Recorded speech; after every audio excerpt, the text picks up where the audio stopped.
صدق الله العظيم. همسة، انت ايه اللي معادك مع الراجل المقرف ده؟ حقك عليا يا عم محمد، ما تزعلش. هلا ما ينفعش كده، عيب اللي انت بتقوليه ده زي بابا برضه. مين ده اللي زي بابا؟ انت بتقارن الراجل المقرف ده ببابا؟ انت هبله؟ هنا عيب كده، عم محمد بيحفظ لي قرآن وبيعلمني كمان. براحتك. حقك عليا يا عم محمد، ما تزعلش من هنا اختي. لا يا بنتي مش زعلانة، هي بس فكرتني ببنتي. ما تحكي لي شويه يا عم محمد عن بنتك دي. هحكي لك. حقك عليا يا بنتي، ما تزعليش مني. انا عارف ان انت جعانه والله، بس انا مش معايا فلوس اجيب لك اكل. سامحيني بقى والنبي ما تعيطيش. طب انا هروح اتصرف في فلوس علشان اجيب لك اكل واجي. خليكي هنا.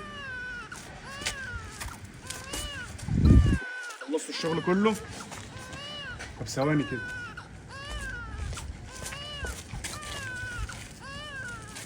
لا حول ولا قوة إلا بالله. ده مين اللي رمى ضنا كده؟ بس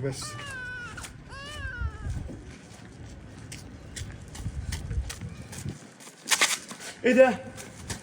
بنتي راحت فين؟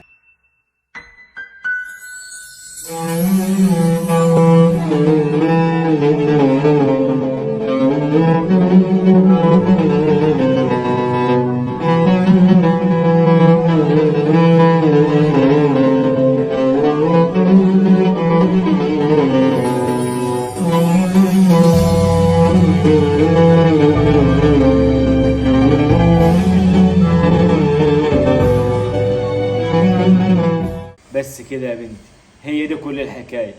ومن ساعتها بدور على بنتي في كل حتة وبرضه مش لاقيها. يا نهار اسود، دي نفس الحكايه اللي بابا حكاها لي على هنا. طب ما تزعلش يا عم محمد، ان شاء الله هتلاقيها.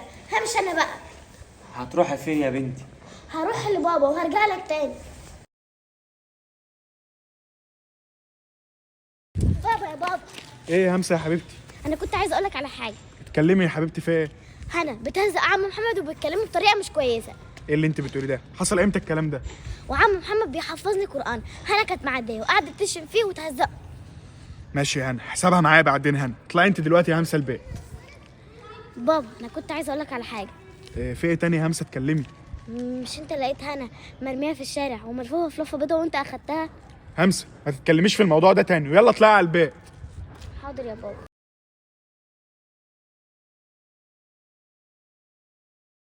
انت يا هنا، نعم يا بابا. ايه اللي انت عملتيه مع عم محمد ده؟ بابا الراجل ده مش من مستوانا عشان انت تقعد معاه، ده راجل زباله. انت بنت مش محترمه. ايه اللي انت بتقوليه ده؟ عم محمد ده راجل كويس وغلبان، وغير كده بيحفظ همسة اخت القرآن. بابا انا بكره الراجل ده. اخر انذار ليكي يعني، لو عملت اي حاجه في عم محمد تاني انا هرميكي في الشارع زي ما جبتك منه. انت بتهددني يا بابا؟ ماشي.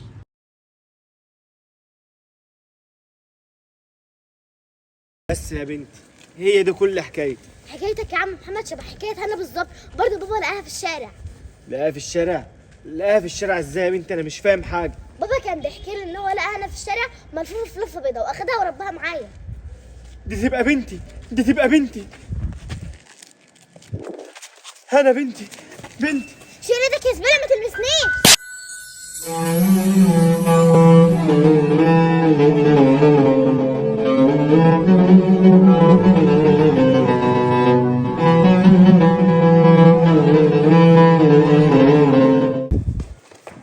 خير يا ماجد بيه، طلبت النجيلة. كويس ان انت جيت يا عم محمد. عم محمد انا بعتذر لك بالنيابه عن اللي حصل من هنا. بنتي دي بنت مش محترمه وانا ما عرفتش اربيها، وعقابا ليها هرميها في الشارع زي ما جبتها منه. لا يا ماجد بيه، بالله عليك ما ترميهاش في الشارع، دي تبقى بنتي.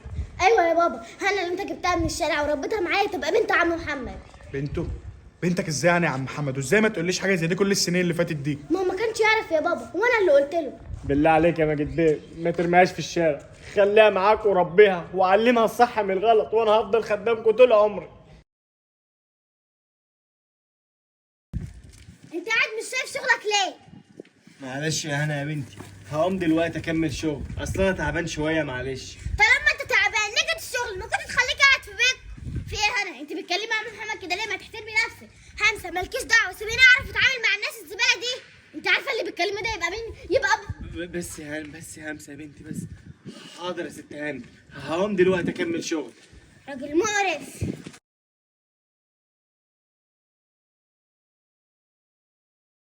بابا شوف لك صفه مع هنا دي.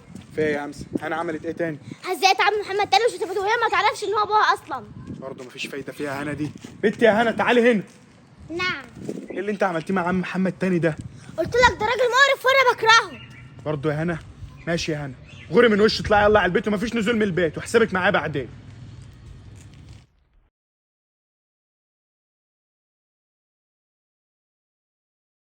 هاي عرفتوا هتعملوا ايه؟ تحت امرك يا ست هاني. خير يا بيه في ايه؟ مين دول يا هنا يا بنت وعايزين مني ايه؟ انا هقول لك هم هيعملوا ايه. لو ان الحزام.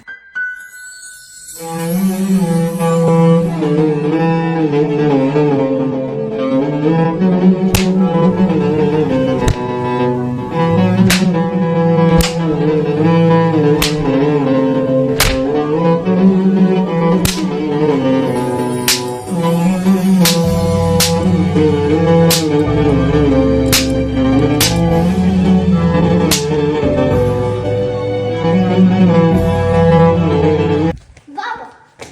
ايه يا حبيبه بابا عامله ايه النهارده؟ الحمد لله يا بابا. امال انت لابسه كده ومتشيكه ورايحه فين؟ انت عارف يا بابا بنتك وراها امتحانات وانا ورايا النهارده دروس قد كده. ربنا معاك يا روح قلبي.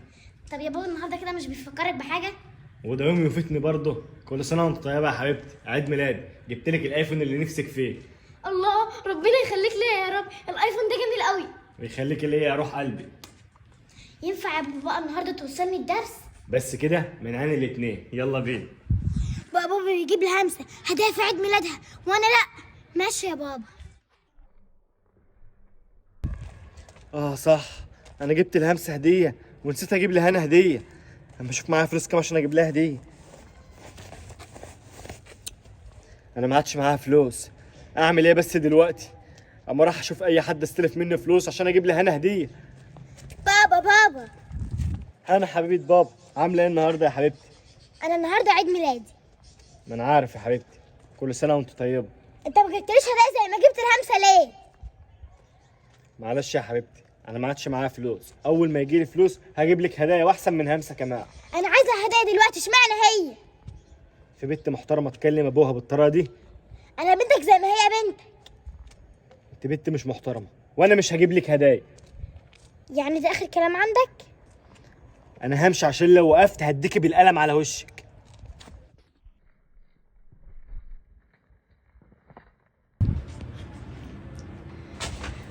انت اتاخرت ليه؟ على ما عرفت اجيلك والله يا ست هاني، الشوارع كلها مترشحه حكومه. طب انا هقول لك على كلمتين وتسمع اللي انا هقول لك عليه بالحرف الواحد. انت هتسرق من همسه الايفون وتخلص عليها. احنا ما اتفقناش على كده يا ست هاني، انا مش مجرم، انا حرامي بس انا ما اقدرش اخلص على حد. لا انت بتقول انا لا. ماشي اسرق من همسه الايفون وهاتهولي هنا. تمام يا ست هاني تحت امرك.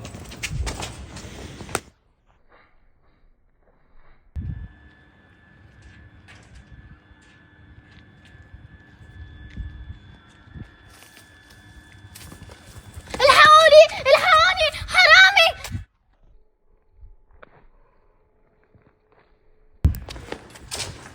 انا سرقت التليفون يا ست هاني زي ما قلت لي، اديني حسابي بقى عشان امشي. ماشي هديك حسابك. ايه ده؟ ايه اللي وراك ده؟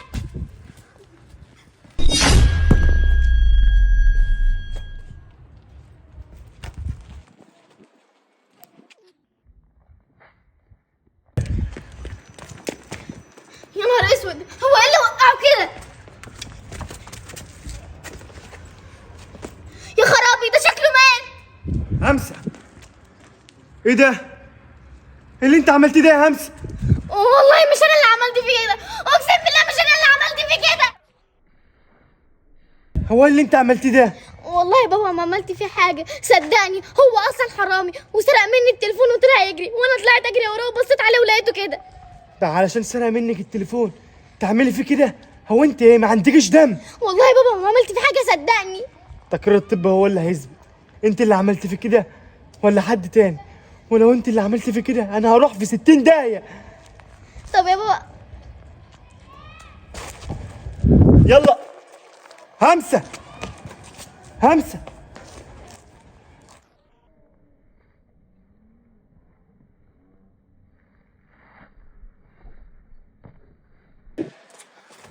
حضرتك والد همسه؟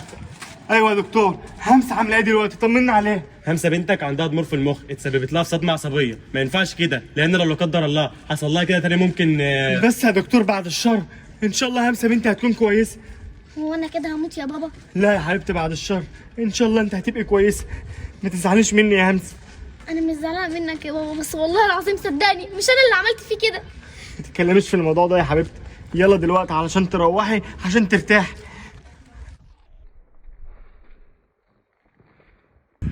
انت فين يا محمد؟ بقالي كام يوم بدور عليك وقافل لي تليفونك ومش عارف اوصل لك.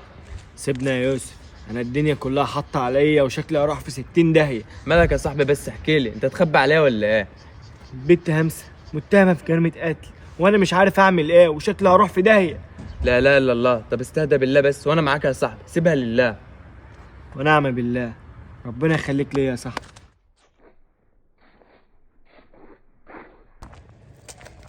قتلت الراجل يا مجرمه؟ لا لا لا لا، مش انا اللي قتلته. لا قتلتيه يا مجرمه، بقولك لا مش انا اللي قتلته. بنت يا هنا، انت مالك ومال اختك همسه؟ انت مالكيش دعوه بيها تاني، يلا امشي من وشي. ماشي اللي بنتك مجرمه، ربنا يخليها لك. ها، عرفت معلومات جديده عن بابا؟ حاولت اتكلم معاه بس ما رضاش يحكي لي اي حاجه. انا دلوقتي خلصت على الراجل وسببتها في همسه، هنعمل ايه دلوقتي؟ انا معاك في اي حاجه. شوف عايزه هنخلص على مين اول، محمد ولا همسه؟ ابدا بمين يا ترى؟ ابدا بمين يا ترى؟ بقى هنا بنتي هي السبب في كل ده.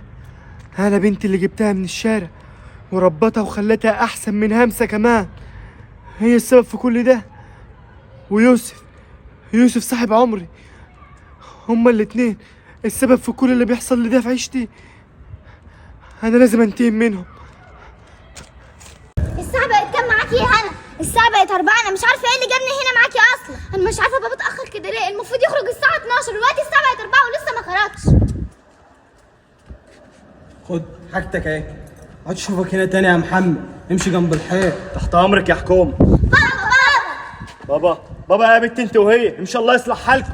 أنت بتستعار من عيالك يا بابا؟ بيت، واقسم بالله لو قعدت اشوفك بتقول بابا دي تاني لعلك انت والبت دي هنا. بلطجي، ماما بعتلك الورقة دي. يبقى ربي عيالك شويه بقى يا بلطجي. تعالي بقى يا بنت انت وهي، الحوار بتاعكوا ده مش جاي معايا سكه خالص. بلطجي بس عسل. لا اله الا الله، انت يا بنت بومه شبه امك بالظبط. مش أحسن لما أكون شبك بلطجي ورد سجون؟ هنا عيب ما تتكلميش مع أبوكي كده، هو بس أول مرة يشوفنا طلع زي ماما حكت بالظبط. قالت لكم عني ايه بقى؟ اللي انا بلطجي ورد سجون وحرامي، صح؟ ابعدوا عني بقى، انا وحش.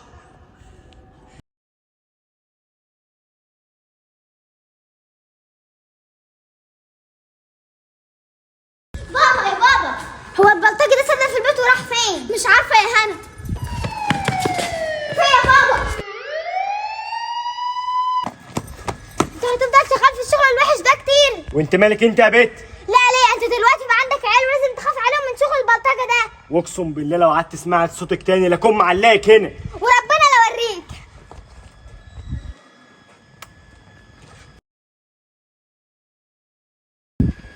لو سمحت، مش انت عامل ظابط؟ ايوه يا حبيبتي، في ايه؟ بابا عملنا معاملة وحشة انا واختي وحبسنا في البيت وعاوز يخلص علينا. فين العنوان؟ العنوان اهو.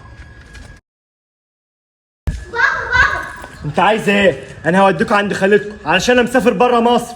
لا يا بابا ما تسيبناش، احنا مصدقنا هناك، احنا هنيجي معاك. تيجوا معايا فين؟ انتوا عايزين مني ايه؟ انا بكرهكم، انا ما بحبكوش، ابعدوا عني بقى. بابا ايه ده؟ بيت؟ انت يا بنت يا همسه؟ همسة مالك؟ انت عملت فيها ايه يا بلطجي؟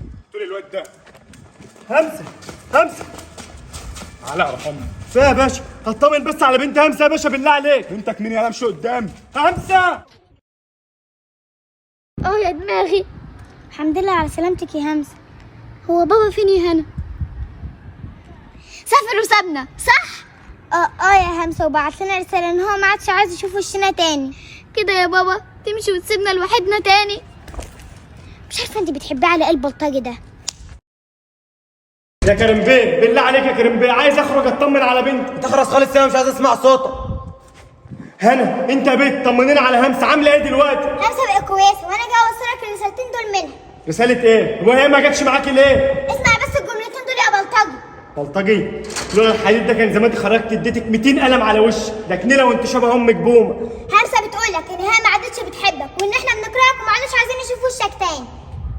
همسه بتقول لك كده؟ ويا ريت لو انت عندك دم ما توريناش وشك تاني. يا رب. ازيك يا حبيبتي؟ حضرتك مين يا عمو؟ انا الضابط اللي بحقق في قضيه ابوكي. قضية بابا مين بس يا عمو؟ بابا سافر خلاص. بابا مين اللي سافر؟ ابوكي في اسم الشرطه وانا جاي اسالك شويه اسئله في القضيه. يعني بابا لسه ما سافرش؟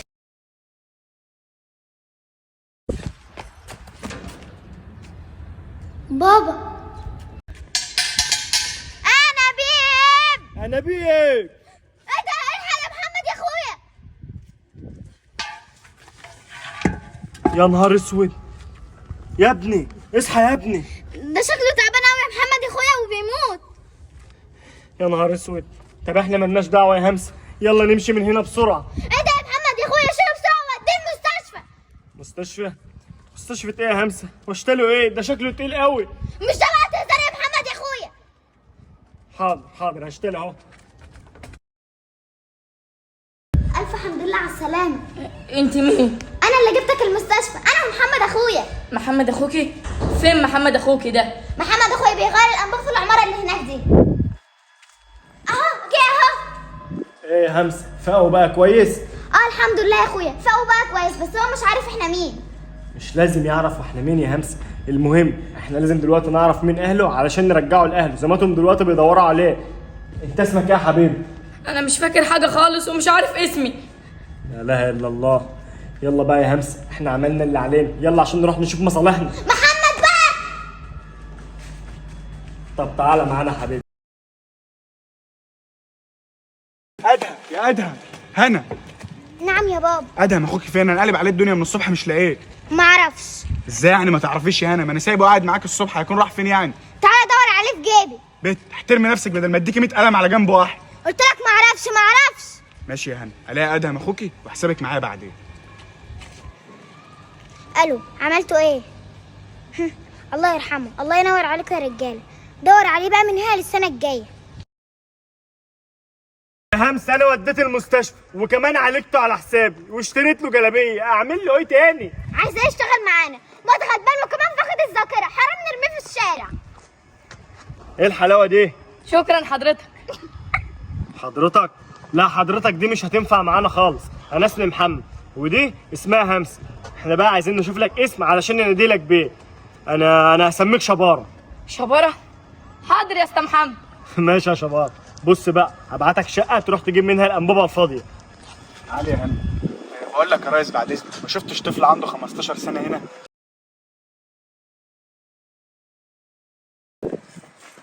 في ايه يا شباره؟ مالك؟ انت بتجري كده ليه؟ وجيت هنا استخبيت ليه؟ كان في واحد بيسال عليك. ولا انت شكلك مش فاقد الذاكره وبتشتغلني.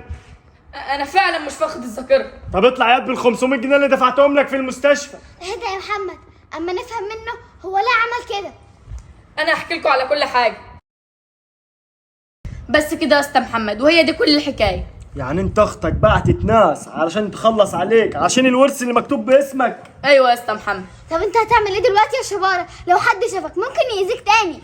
ما هو ده اللي مخليني مستخبي عندكم هنا وقاعد وسطكم، عشان بصراحه انا خايف قوي. خايف؟ واحنا خايفين اكتر منك. ابعد عننا يا ابن الحلال، احنا ما احناش ناقصين مصايب. بس يا محمد عيب كده. محمد اخوك عنده حق يا همسه، انا لازم ابعد عشان ما تاذوش بسببي. اشوف وشكوا على خير. استنى، لو شباره مشي يا محمد انا همشي معاه ومش هتشوف وشي تاني. خلاص يا همسه خليه قاعد. انت مين يا ابني انت؟ انا الاسطى محمد بتاع الانابيب. انابيب؟ امشي من هنا يا ابني، احنا مالناش عايزين انابيب. يلا شوف انت رايح فين. اسمعيني بس يا ست هاني، الولد اللي عنده 15 سنه اللي ابوه بيدور عليه عندي، فانا كنت عايز اعرف ابوه فين علشان اجيبه له. ادهم امشي انت من هنا وانا هروح اقول لبابا لان بيت بابا بعيد قوي. الله يصلح حالك يا ست هاني، سلام عليكم. هنا يا هنا. نعم يا بابا. ادهم لسه ما ظهرش لحد دلوقتي، هنعمل ايه؟ يوه انا اتخانقت كل شويه ادهم انا ماشي. مش انت بتقول لي ان انت خلصت على ادهم بايديك دول؟ ايوه والله مخلص عليه بايديا دي. ادهم لسه عايش وقاعد عند واحد بيبيع عنابيب، انت تروح دلوقتي وتخلص عليه. تحت امرك يا ستان. لسه معانا كام انبوبه يا بنت يا همسه؟ حوالي 4 عنابيب. الحق يا شبارة. همسه يا محمد يا محمد يا اخويا. ايه ده؟ همسه انت ايه اللي نزلك دلوقتي؟ انت تعبانه. ما انت عارف يا محمد يا اخويا ان انا مش بعرف اقعد لوحدي، انا عاميه من صغري ومش بعرف اشوف. طب ليه بتقولي الكلام ده بس يا همسه؟ ان شاء الله هتخفي وهعمل لك العمليه والله. عمليه ايه بس يا محمد يا اخويا؟ انت عارف فلوس العمليه كام؟ فلوسها 200,000 جنيه، انت هتجيبهم منين؟ ان شاء الله يا همسه هجيبهم والله وهعمل لك العمليه. ان شاء الله. تعالي يا همسه اقعدي هنا، هخلص شغل وهجيلك تاني. حاضر يا محمد يا اخويا. يوسف بيه صباح الخير. صباح الفل يا محمد. كنت طالب منك بس خدمه يوسف بيه. خير يا محمد، خش في الموضوع على طول. همسه تعالي. همسه اخت يوسف بيه كفيفه، فكنت محتاج منك بس خدمه تسلفني فلوس علشان اعمل لها العمليه. كام يعني الفلوس دي يا محمد؟ 200,000 جنيه. 200,000 جنيه؟ وانت هتعرف ترد مبلغ زي ده؟ هرده لك والله يا يوسف بيه، انا بشتغل ب 100 جنيه في اليوم. ها يا محمد يا اخويا، قال لك ايه هيديك الفلوس؟ تعالي يا همسه. في يا محمد يا اخويا ايه اللي حصل؟ مش وقت كلام خالص.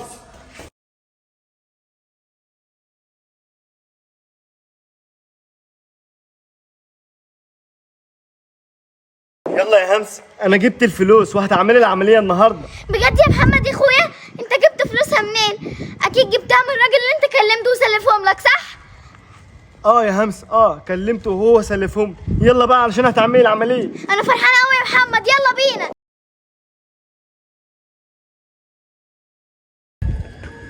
دكتور انا جبت همسه وجبت فلوس العمليه، اعمل لها العمليه بقى وشوف الاجراءات بتاعتها. تمام يا محمد. تعالي يا همسه. تعالى يا روح امك. فيا يا باشا. كلبش ليه الولد ده؟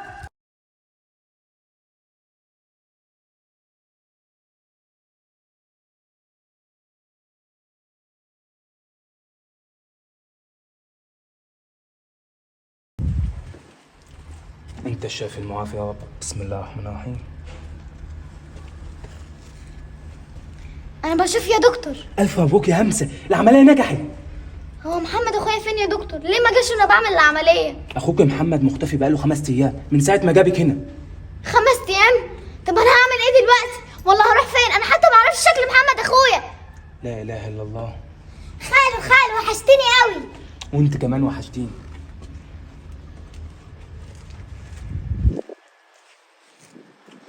همسه انت تعرفيني؟ خالو قال لي على اسمك، ينفع نقعد مع بعض شويه ونبقى اصحاب؟ ماشي. طب انت اسمك ايه؟ انا اسمي هنا. يلا بينا.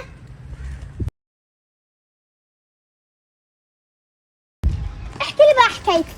انا خالو بيقول ان انت جيتي هنا المستشفى وكنت كفيفه علشان تعملي عمليه في عينك، فتحتي ما لقيتيش اخوك. ماشي يا ستي، انا هحكي لك حكايتي. انا من صغري وانا مش بشوف، مولوده كفيفه يعني، وجيت هنا المستشفى من 5 ايام عشان اعمل عمليه في عيني وارجع اشوف تاني، وكنت جايه مع محمد اخويا عادي. فجاه فتحت وما لقيتوش. طب ما تيجي ندور عليه. ما المشكله ان انا ما اعرفش شكله، حتى زي ما قلت لك انا مولوده كفيفه. طب اخوك اسمه ايه؟ محمد جب. انا بابايا ظابط، تعالي نروح نقول له اسم اخوك وهيدور معانا. ماشي يلا بينا. يا باشا بالله عليك يا باشا، عايز امشي، اختي بتعمل عمليه. خلاص خلص سلام، يعني تسرق من الراجل 200,000 جنيه يا روح امك؟ خش قدامي. يا باشا بالله عليك يا باشا والله هرجع للراجل فلوسه، بس خرجني من هنا بالله عليك، عايز اروح لاختي المستشفى. اقسم بالله لو سمعت صوتك تاني يخليك محبوس هنا طول عمرك. يا رب. يا حكومه عايز امشي من هنا، اختي زمانها دلوقتي قاعده في الشارع لوحدها، حد يرد عليا بقى يا حكومه. تعالي معايا هنا يا همسه، استني لي لما ادور على بابا اشوفه فين، بس ما تتحركيش من هنا. ماشي هنا بس ما تتاخريش عليا. حاضر.